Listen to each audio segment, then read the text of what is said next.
Hi, this is Eli Timbo. My platform is to share instructional tips and inspiration. Welcome for another round of Power Up Your Instruction. For those who are new in this channel, please hit the bell notification to subscribe. Please subscribe for the latest instructional tips and inspirational journey of a global teacher, and thank you in advance. In this video, we will try to explain the application process step by step as a J1 teacher in the J1 Teacher Exchange Program.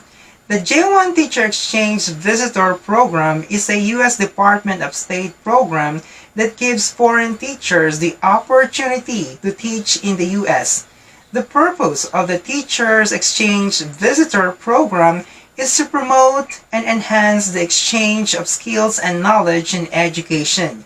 You have the opportunity to become an educational and cultural ambassador. So, let us start now on how to apply as a J1 teacher by following the 10 steps. Step 1. Self-assessment.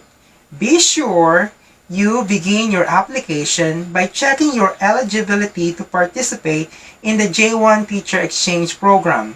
Please look at my video entitled J1 Teach in the USA for Pinoy teachers or for other nationalities.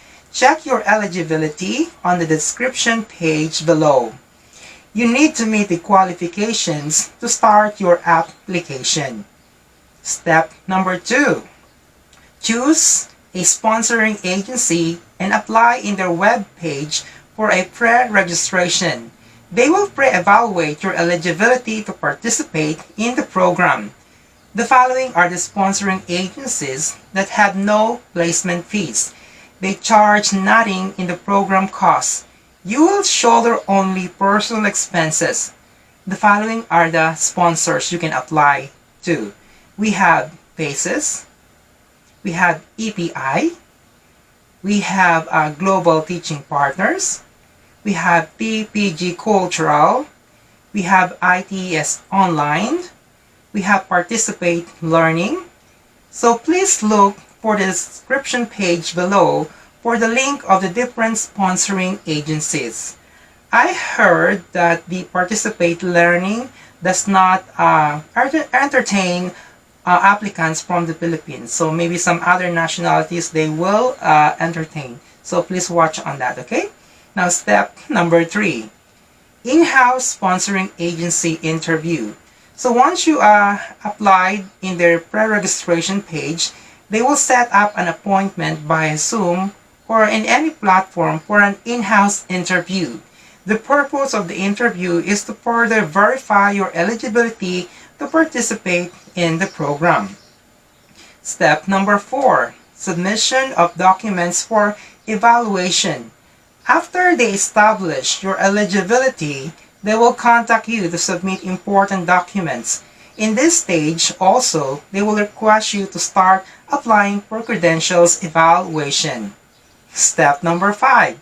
Endorsement to a school district.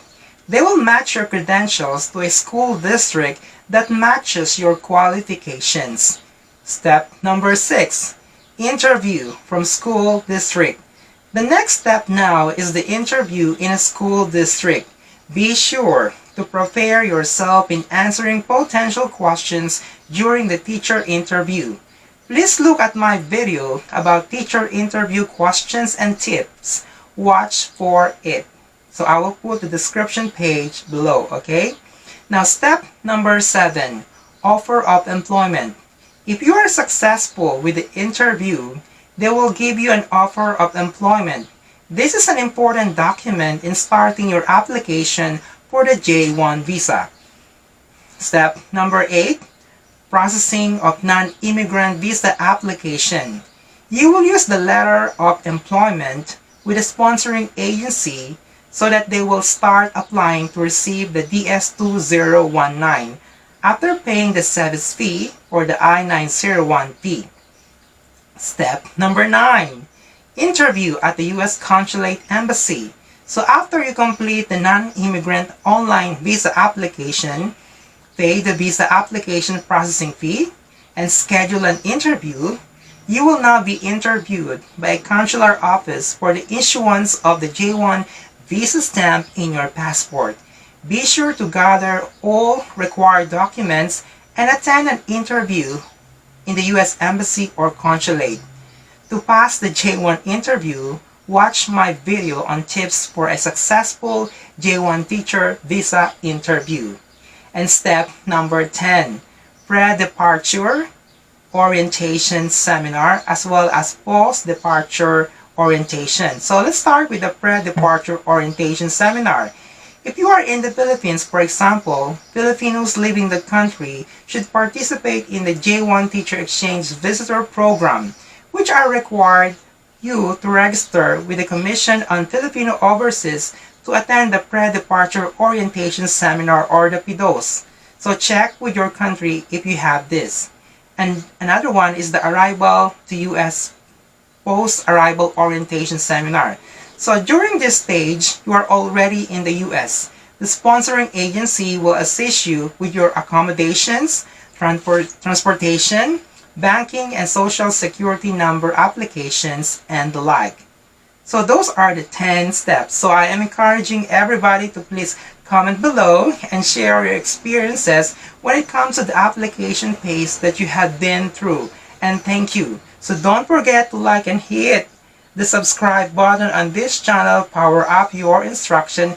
And thank you for another round of Power Up Your Instruction. Please hit the bell, okay? So bye everyone.